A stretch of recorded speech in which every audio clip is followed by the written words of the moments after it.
জাকির ভাইয়ের viral cake বিক্রি হওয়া শুরু হয়ে গেছে।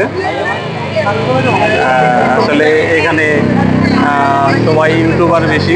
রাজধানী হয়ে গেছে এখন কেকের জন্য বিখ্যাত। বাড়িতে, গাড়িতে, দোকানে, মাঠে, ঘাটে সব জায়গায় শুধু কেক আর কেক। একই অবস্থা, মানুষের উপচে পড়া ভিড়ে পা ফেলার মতো জায়গা পাচ্ছে না, এত পরিমাণে ক্রাউড জমে গেছে।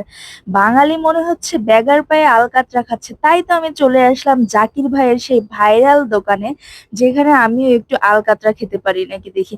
ও মা, এসে দেখি এখানে বেগার পায়ে মানুষ আলকাতরা খাচ্ছে না, টাকা দিয়ে কেক কিনে খাচ্ছে। ভাবা যায়, এত মানুষ যে কেক কিনতে আসছে, লাইনে দাঁড়ায়, গরমে ঘেমে একদম কেকের আশায় বসে আছে যে এক টুকরা কেক খাবে বলে। এতই সুস্বাদু এই কেক, জাকির ভাইয়ের ভাইরাল কেক। অনেক ফ্লেভারের কেক নিয়ে চলে এসেছে জাকির ভাই, দেখেই এত লোভনীয় লাগছে, খেতে না কত মজা।